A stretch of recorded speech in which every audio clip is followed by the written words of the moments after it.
On this week's episode of Devil's Trap Podcast. Hi, I'm Sarah McLaughlin. Will you be an angel for a helpless hellhound? Every day, innocent hellhounds are hunted by Winchesters, and they're crying out for help.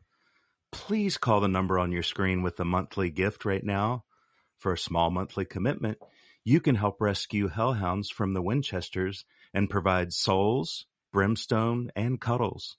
Call or join online in the next 30 minutes, and you'll receive this welcome kit with a photo of a hellhound in hell right now, one who's been given a second chance thanks to you. Let's do this.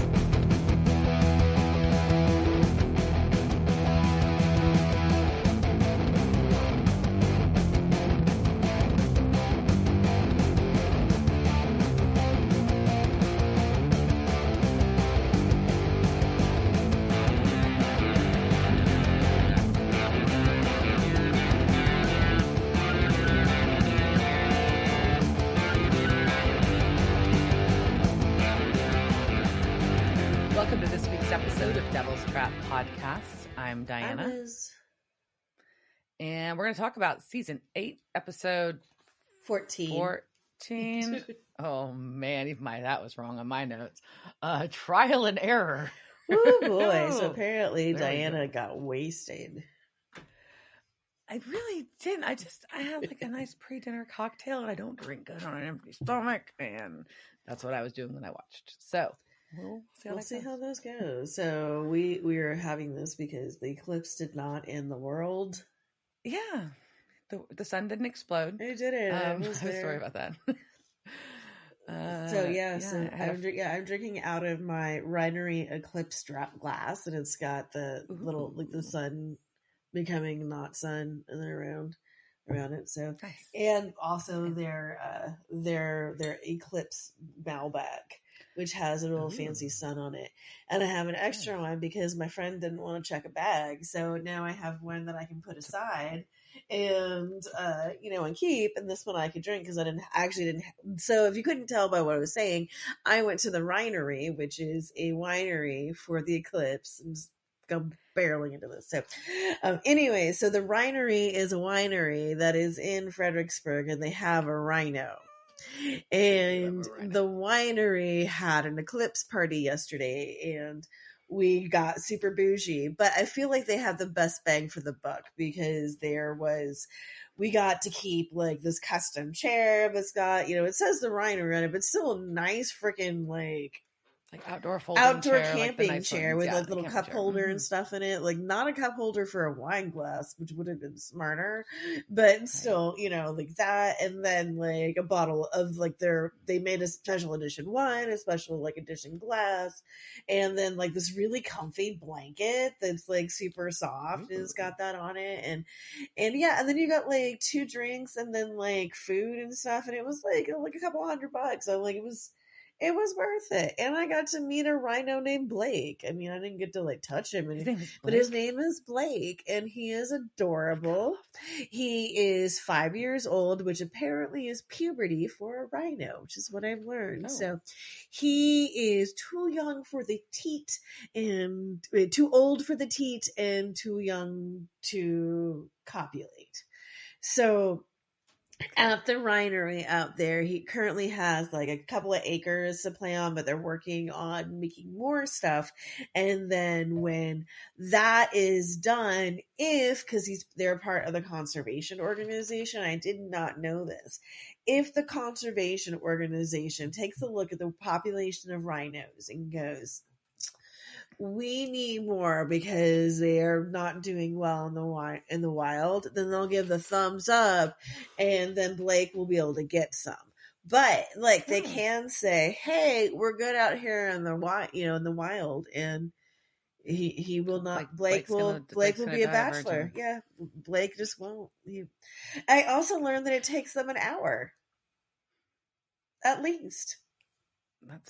That's a commitment. That is, you got to put aside some time, I kind of want to know some more details. But there's a thing the woman does, I don't know. I think she gets really mad, and then I don't know. So we'll have to learn more about their mating habits. Right, but I do know it takes at least an hour So good for Blake. I mean, I just see why like he needs some time to wait on that, but it was a good time. So yeah, how was your Eclipse viewing? It was good. I did not have as exciting of a trek as you, but we did have lovely weather in Dallas after people were very concerned in the forecast did not look good. No, just hung out at my work, put on a little lunch and watched the Eclipse thingy. So it was pretty cool just to have a really nice little green space like park at my work. So we just went out there and ate bagel sandwiches because they're round. Get it? And then we and watched it. It was really cool. And our local radio station had a really good playlist for it. I still have Black Hole Sun stuck in my head. I never want to hear that song again. Well, I think I only heard it once, and I only heard Total Eclipse of the Heart once. So I'm pretty. Somebody started playing it outside, and I like everyone was like, and I'm like, I'm gonna hit him in the face. But it was a very interesting, even though like our viewing was not as great because we did have a bunch of clouds and it was kind of coming in and out, but it was still, and totality was like a really cool thing to like be a part of. And I can only imagine, like, I think like how can you not think about what it would be like to see this like before, like if you lived in a time before you knew it was coming, right? Right. We were talking about that too. Like, no wonder they thought like, that a snake was eating the sun, or I don't know what the fuck ever. Like, what I'm not going to pretend to know all the lore about all the different things people thought when they saw an eclipse, like, right? Like, but like, it was like a light switch off and then on, because like it was bright, but you could see it was getting smaller. I don't know. I was very impressed. I will say that I was not really like, I was kind of like, yeah, we'll have like lunch and sit outside I'll buy everybody lunch. Not me, but the company will buy everybody lunch. We'll sit and watch it. Cool. And I was like, that'll be cool, but whatevs. It exceeded expectations. So if I would say, as to our dear listeners, if you get the opportunity to witness a total eclipse, the next one will happen in 80 years. It's fine. No. There's one. Well, no, there's like one every like 18 to 24 months. The next one's like coming here for like another 80 years. So I was saying listeners in other places. There's like in 3 or 4, I think in like 4 years, there's another one that'll hit part of the US, but not anywhere near where we're at. But yeah, no, I thought it was a really spectacular way to go, nature. Good 5 job. Stars, nature. Good job, nature. Yes.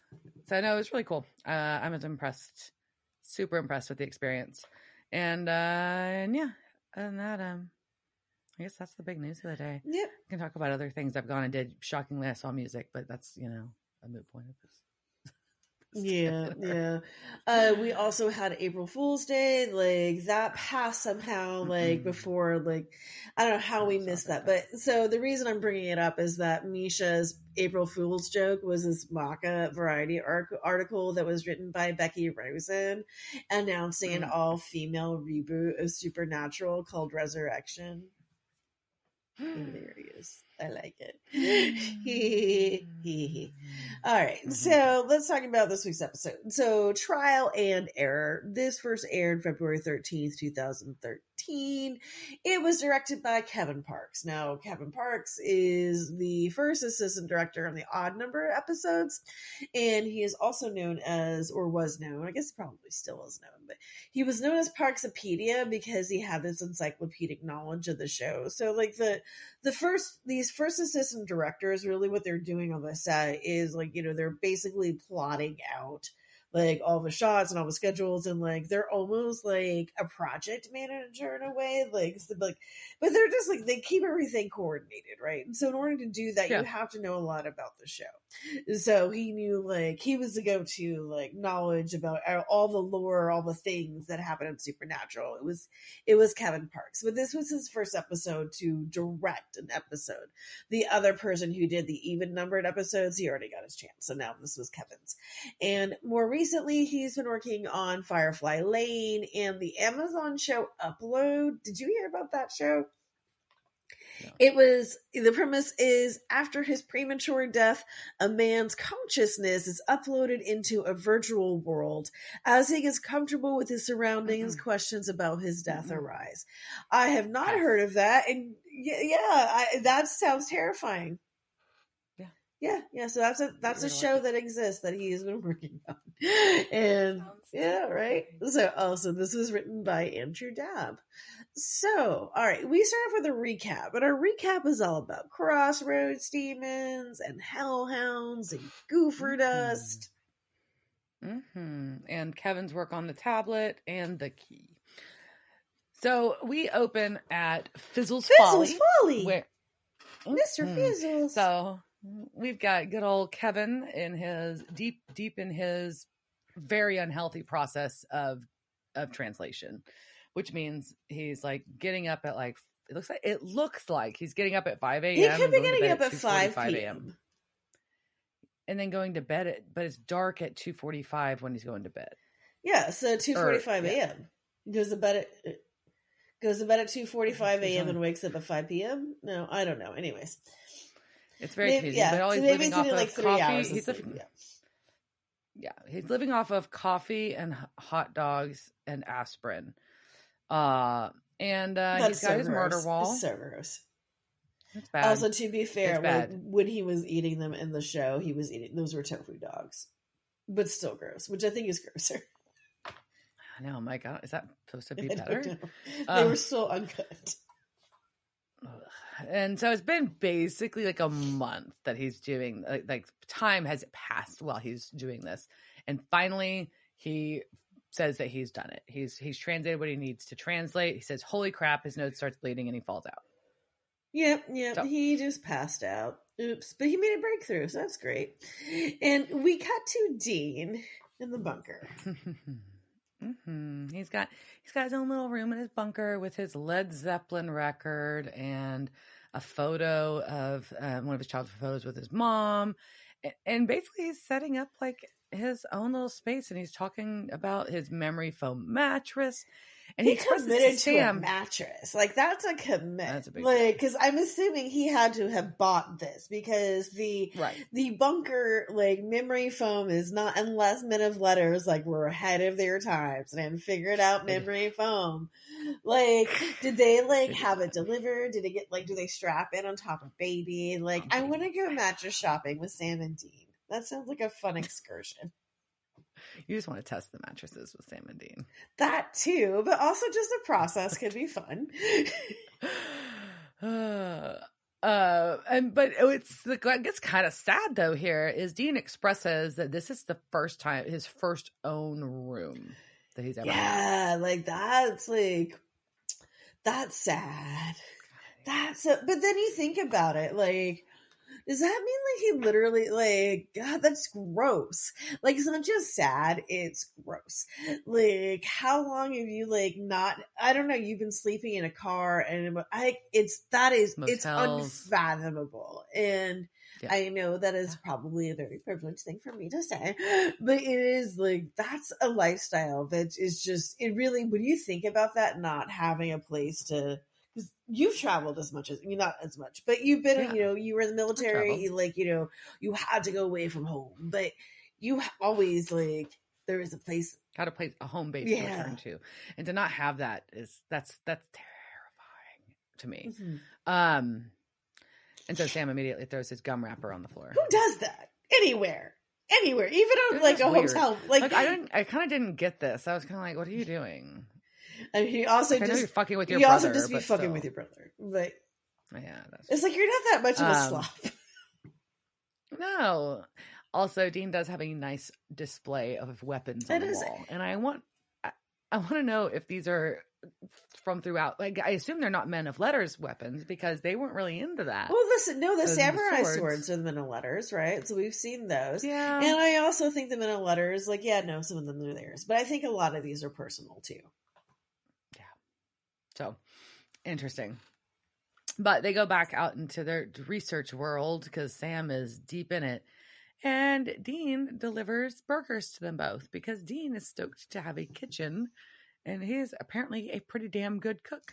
Well, and we did forget about he lived with Lisa for a while, He like did. you know. And I was like, oh yeah, he was grilling out living with Lisa. Yeah, and burger seems like something that it's a manly thing for me to make. Manly dude food to make. Yeah. So I mean, it's his favorite food. So wouldn't he learn how to make that? That totally tracks. But and I like that he tells Sam is shocked, and I like that Dean says, "I'm nesting." It's adorable. It is. I like that. But then Kevin calls. Ba-ba! And the phone cuts out right away. So they have to go check on him because they are worried, as they should be. And they find him puking in the bathroom on Fizzle's Folly. Mr. Fizzle. So, yeah. And Kevin's looking great. And Dean's just like, man, you gotta eat a salad and have a shower. And sometimes, you just need to eat something green.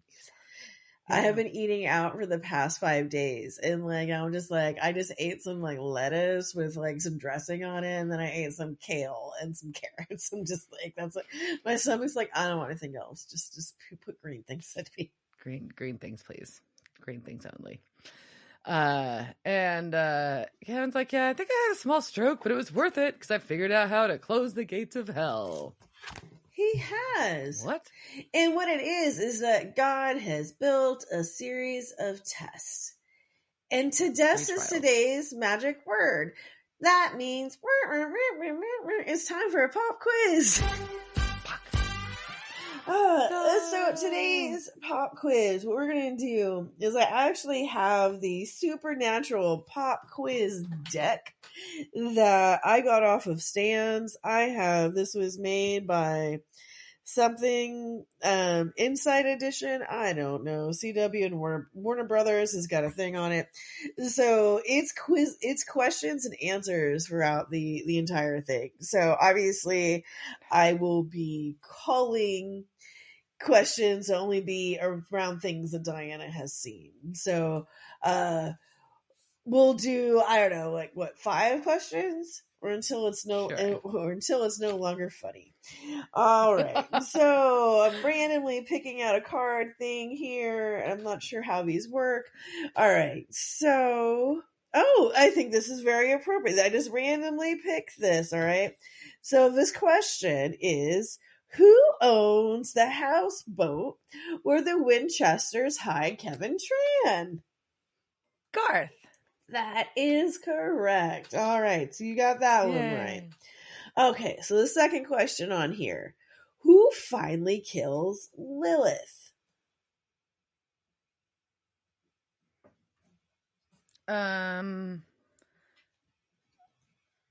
Was it Sam? It was. All right, so you've got 2 questions right so far. All right, and let's see. Oh, this is one of my favorites. All right, and this is question number 3 on this card. What term do Sam and Dean often use to describe killing a monster? Gang. That is correct. Oh, we are at 3 out of 3. So good, so good. All right. And nope. There's so many on here that we have not gotten to yet. I'm going to kind of pick out another one. All right, let's see. And question number 4. This is also very topical. What secret society built the bunker?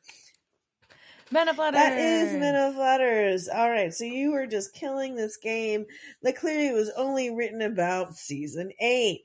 And let's see if there are any. Oh my God! Question number 2. What is the name of Garth's boat? This is just what? Fizzle's Folly! Oh my God, your short-term memory is correct. Okay, so I think at this point this is about to stop being funny. We're going to do one more question, and this one's pick a random one here. All right, and let's see, question number whatever on here. Which of Sam and Dean's relatives work for Crowley capturing high-ranking monsters? Oh, Samuel. That would be Samuel Campbell, their shitty grandfather. All right, so Diana is teacher's pet once again. She still knows all things supernatural. We can prove she has been paying attention. So this was from the Supernatural Join the Hunt Pop Depth Quiz. Buy it wherever you want. We get no profit from this, so it's just a thing that I got. All right, so continuing on about our series of tests. Yeah, so there's 3 trials, and then they're supposed to say some stuff in Enochian, and ta-da, then you close the gates of hell.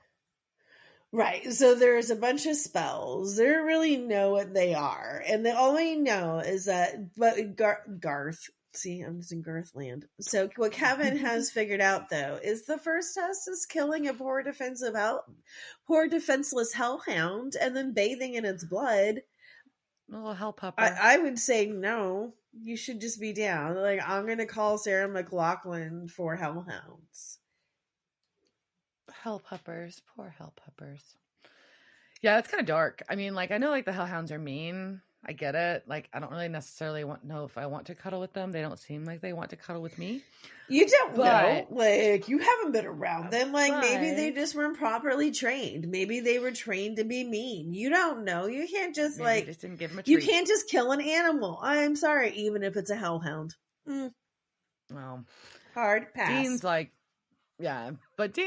this is awesome. I'm going to find someone who made a crossroads deal. It needs to be collected, and that's what we're going to do. So I'm going to go get some goofer dust and some real food that's not hot dogs for Kevin to eat. Smart. And while Kevin takes a shower. And Sam smartly tells Kevin that he kind of needs to, like, chill. And Kevin's like, no, I got to finish this. I can't do anything till it's done. I can't talk to anybody. All my mom does is cry, blah, blah, blah, blah, blah.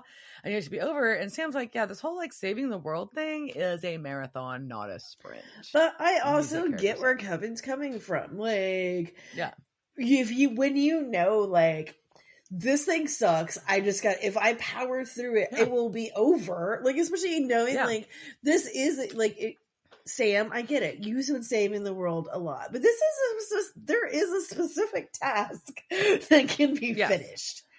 Correct. So I get where there is a start and an end. Yeah, it's not just like this, like, abstract idea. There is something he can do. So I'm here with you, Kevin. But I get this is awful, and yeah, you need to eat something that's not pig's ass. Yeah. So Dean comes in, and apparently he is shocked and impressed with the variety of tomatoes that are available to purchase these days. In the meantime, Sam thinks that he found a crossroads deal about somebody probably wishing for some oil to be found on their land. And so they are going to... I know. So Shoshone, Idaho. What'd you call me? Shoshone. And before they leave, Dean's like, cool, hey Kevin, here's these pills. The blue ones are for headaches, the green are for pep. Don't OD, and leaves. Yeah, so here's some caffeine pills. So hopefully they're just caffeine pills. They look like they're OTC. Hopefully. So. Yeah, but did you remember the Saved by the Bell episode where oh god, I can see her face. Jessie got addicted to caffeine pills so quickly. She went down that path. Sorry, that's how you end up in Showgirls, is just by being addicted to caffeine pills. That's how that happens. Sorry, I'm not laughing at addiction. I'm just laughing at... I'm laughing at the idea of somebody being addicted to caffeine pills. I'm sorry if you exist, but damn. All right, okay, so... I mean, I'm addicted to coffee, so might as well. But, okay, all right. So Dean, was going to remind us that if you see anybody hallucinating, they are... sorry. I skipped the part where they were going off to look for angry bitches. Yeah, so they're going... Yeah, so they are looking for any hint of a hellhound, because Dean is ready to, quote, Spike Fido. He is see, remember when I was talking about Dean being a serial killer? This is something where I'm like, like that question when they talk about, do you want to hurt small animals? Like, you were far too excited to kill a dog. Yeah, for sure. So maybe he does have payback for Joe. I mean, we do have that. Yeah, I don't know. They're back at this or they're at this house where this large property farm. It's a farm. And this chick comes out from under the tractor named Ellie, and she manages the property. And that's right. Do not assume that there's I like how they didn't play that off very long though. It was just like, I am Ellie, I'll run the farm. Boom. Boom. And they're hiring, so she thinks they're applying for jobs, and she hires them even though they don't know what the fuck they're doing. But as they're doing it, this whole process, I was like, and I get it. Like, I've hired day laborers before, sort of. Like, I've never had to do that. I don't know, but like it. But these Sam and Dean do not look like day laborers. Well, they do not. And two, like, but just this idea of like people rolling up to your house, and then you're like, "Here's a job, move in." It's a lot. I watched too much Dateline. So, but she's just, so yeah. So we meet Carl Granville. The trophy husband. Sure. For one of the Cassidys. That's what he calls himself. He's a trophy for one of the Cassidys. I also hate that Cassidy is spelled with a T. It just really bothers me. It's weird. And so, but he calls Sam and Dean some swell guys, and Ellie goes and shows them to their room, and she tells them that they have breakfast at 5, dinner at 8, and the rest of the time that they belong to her. That's a really long day. I'm not trying to be an asshole. Like, I get up fairly early and I work really hard, not in a field, to be clear. I mean, but like, breakfast at 5 a.m. and dinner at 8 p.m. Like, when's lunch? I'd be very hungry, especially if I was doing physical labor. That's my hot take. I was distressed by this time. Yeah, I am distressed by the noise my cat is making as she is. I apologize for the crinkling. She is cat trapping herself on some paper next to the microphone. Sorries. Anyway, so yeah, all of this is just bizarre. But they get hired. Dean misses his room. And they go shovel some shit. Literally. Just go out to muck some stalls. Yeah. And he overhears Ellie and Alice Cassidy arguing about organic food for the horses. So they have decided that for some reason that Alice must be the one that made a crossroads deal to get the oil money for the land. Sure. Yeah, clearly it's her. So she must be the sole seller.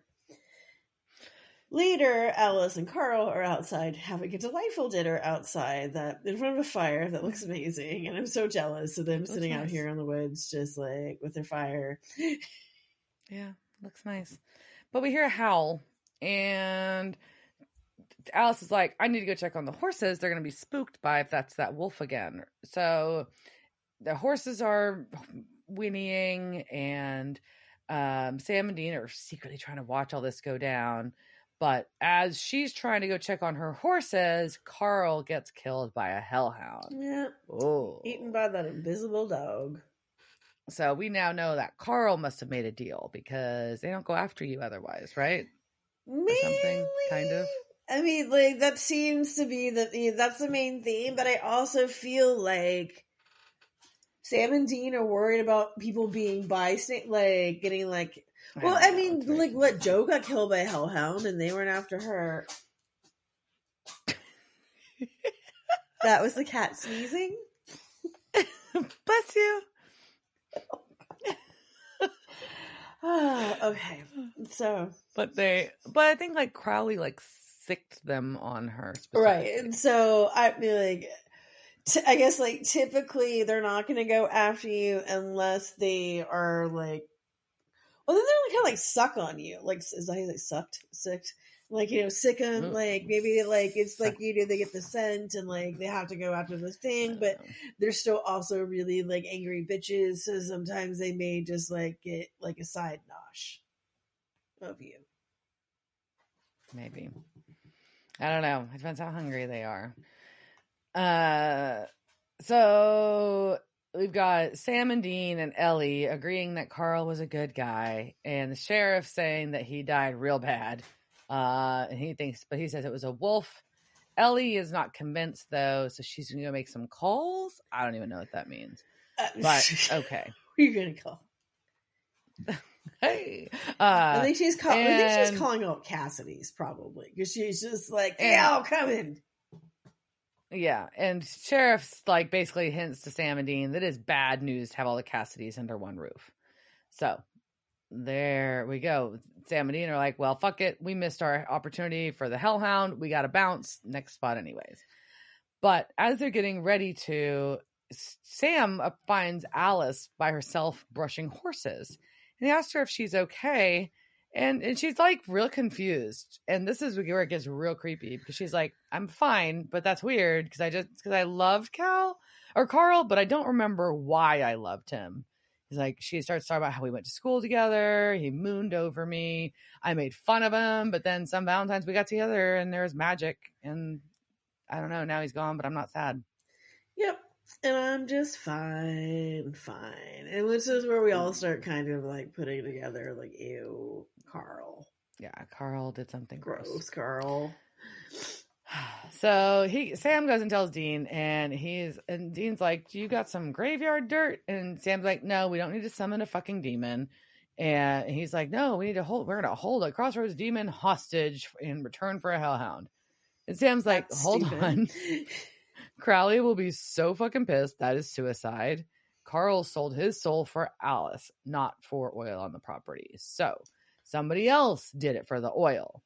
And it says, I want to kill a hellhound and not die. And then they stare each other down real hard. Yeah, but it's a good point, right? So maybe the demon did a bunch of deals, right? So now we get to meet the rest of the Cassidys.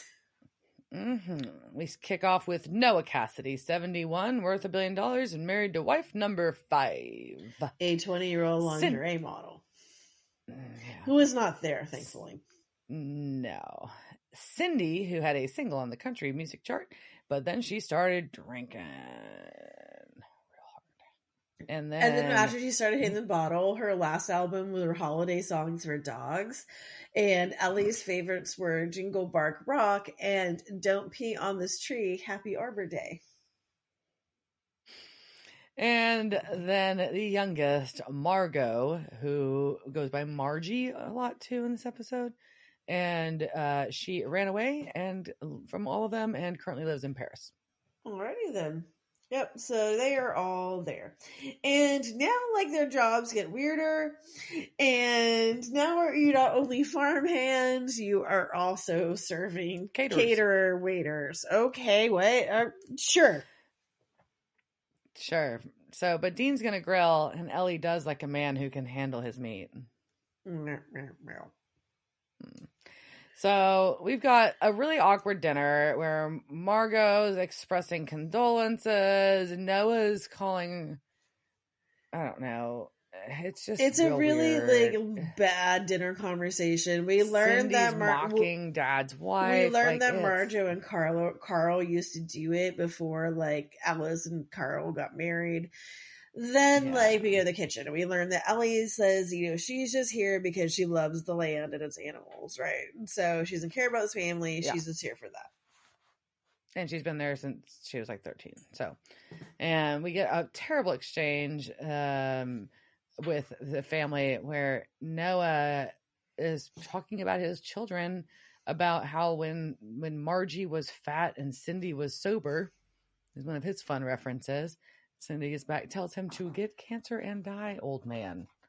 So we've got a very loving, supportive household here. Yep, not dysfunctional at all. And then we learned the last time that they had dinner together, and it was at the old crappy house. Mm-hmm. And they had an interesting visitor there. His name was Crowley. Yep. Oh. Oops. That's interesting. So Sam and Dean are discussing outside the fact that fucking Crowley was there and probably made some more than one deal.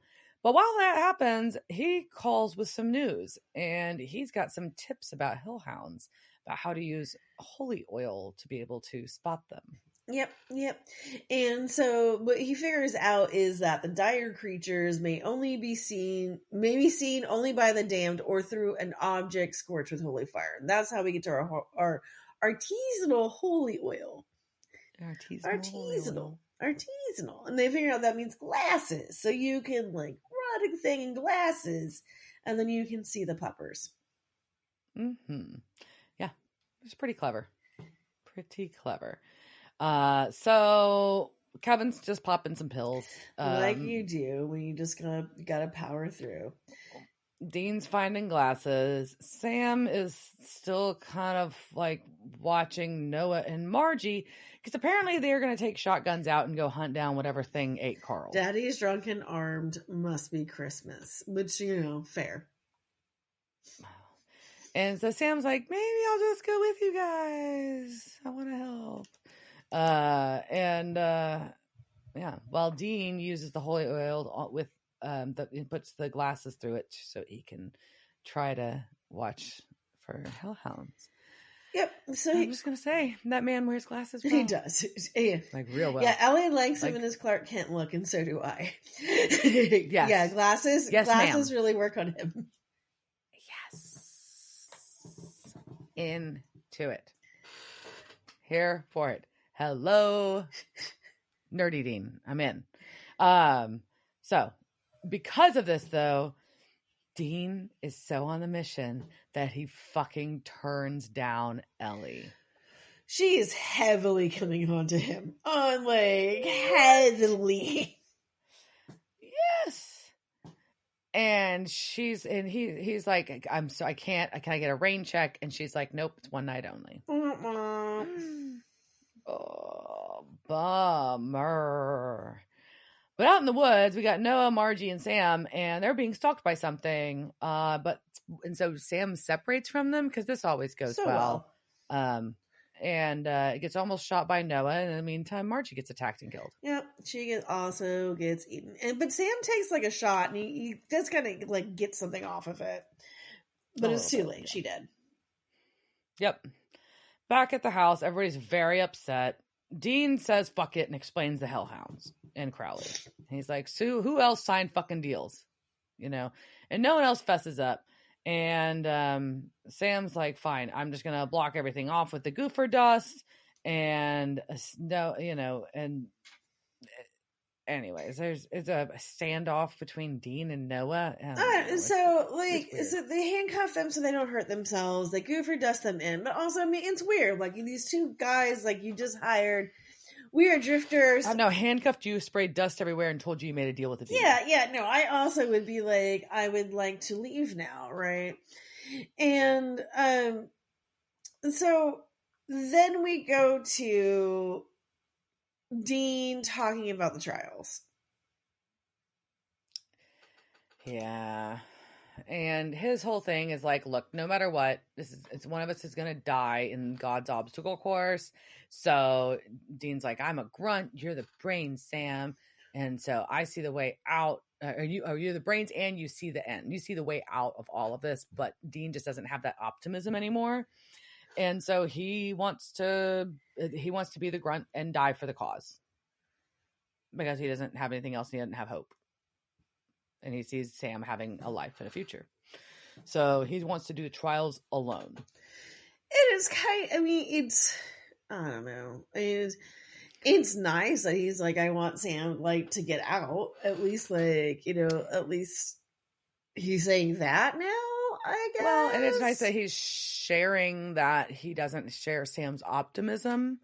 But I think this also plays back into kind of an ongoing theme in the show of them not understanding that they always have to do it together. Yeah. So anyways, that comes back to that every time, right? Every mission like this, they always end up having to do it together to be successful. That's just part of it, right? I mean, so Dean's going to be the martyr, and he gets Clark kitted up. He does. He's ready. And he's looking around. It's raining.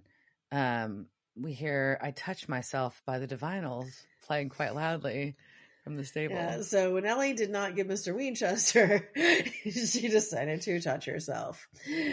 I mean, but also, good. We find out that he also made 2 pairs of glasses. So Sam also gets one. Yes.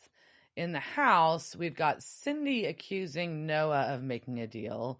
And he's saying, no, you did for your music career. And she's like, no, that's called auto-tune.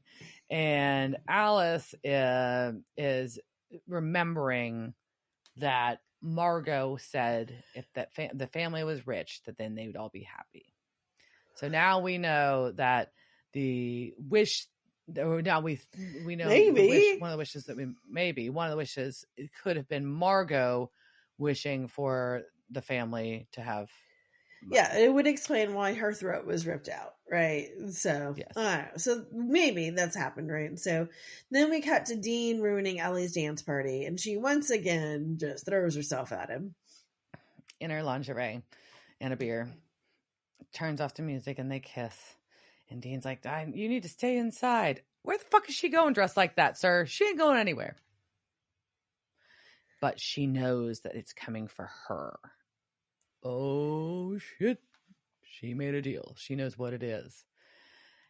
So, as all this is happening, Sam sees a hellhound as Alice is slipping out of her cuffs and Sam's trying to get her back inside, and there's a mean pupper out there. Very, very mean pupper. But we get Ellie explaining to Dean what happened.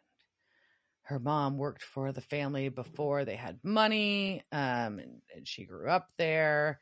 And when she met Crowley and saw him kiss Margie and knew there was one wish, and her mom had Parkinson's. Now her mom is retired and plays golf. She asks Dean what he would do for his mom. Yeah, and we know he's like, I'm a martyr. I mean, I would clearly kill myself for anything that she asks. We see this and everything, right? But also Crowley didn't tell her about the 10 years, which I think is weird. That's weird. That's very I feel odd. That's none very of these people knew about the 10 years. I feel like he always would, I don't know. Because he loves a good loophole and a contract. He's not that kind of shady. No. He's shady in the shady in the fine print way, not in the failed to disclose. Yeah, no, I this is clearly part of it, right? So that's the deal. Yeah. So, but apparently she didn't know about that, but she kind of figured it out when she because Carl got drunk and told her things, right? So, yeah, and but she didn't know about Margie, and she didn't want to run.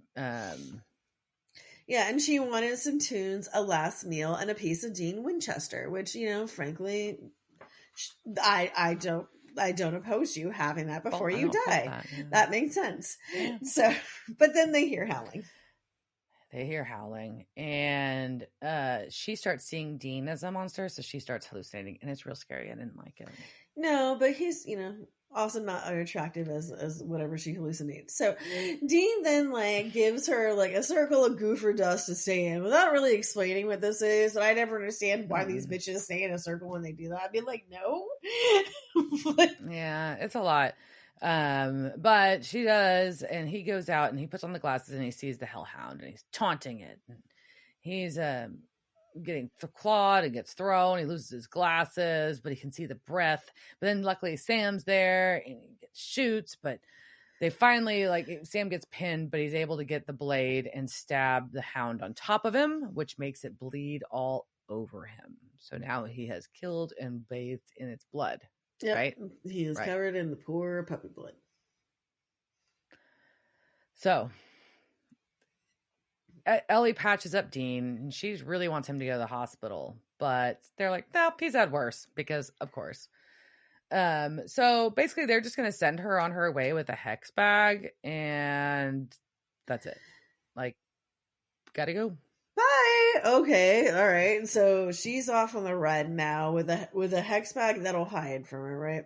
And at this point, we can really see Sam up close, and we see that Sam is completely clean, except for the blood that is on his shirt in a very specific pattern.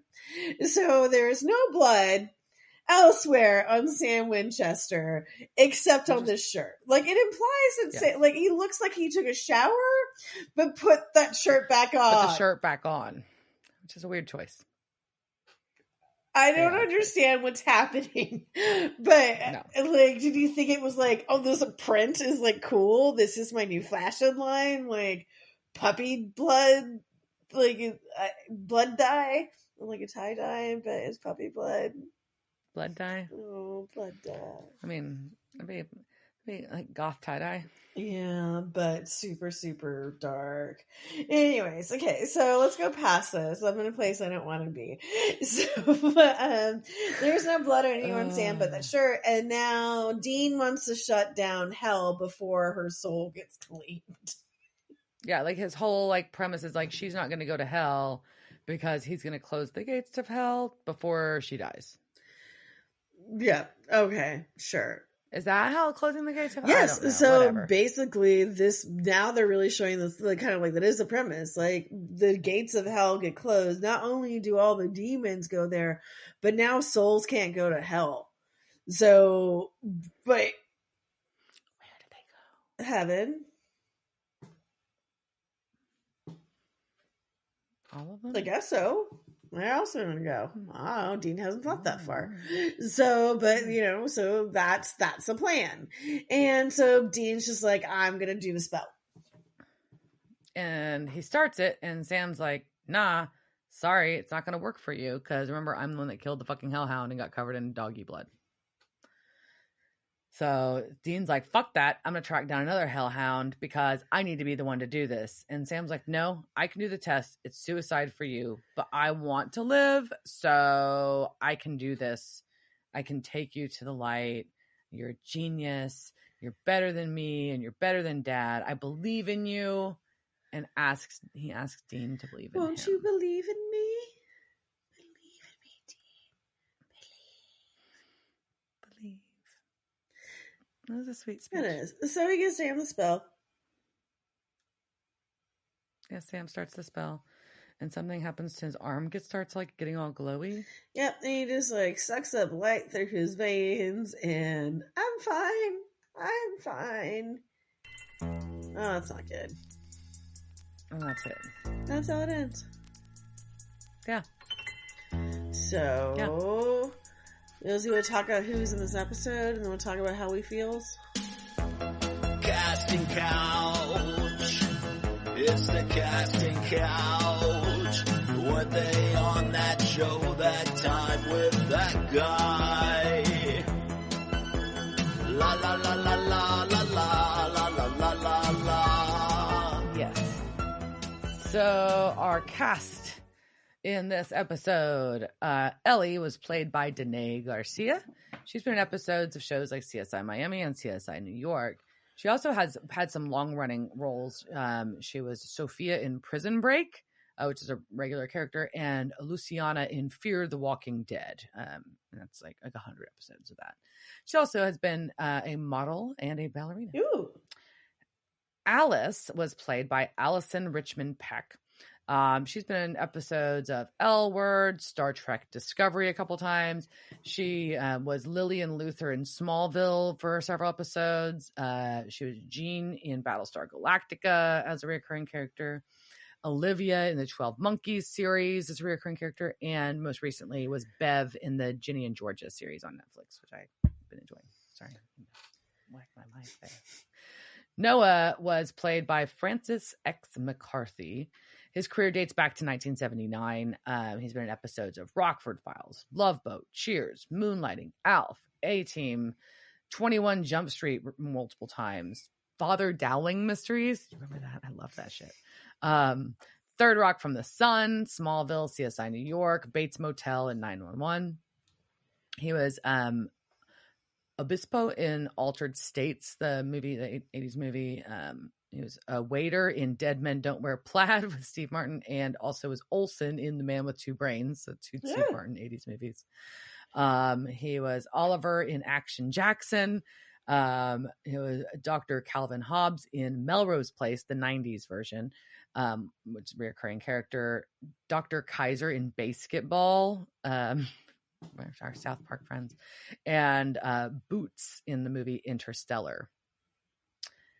Cindy was played by Tamara Braun.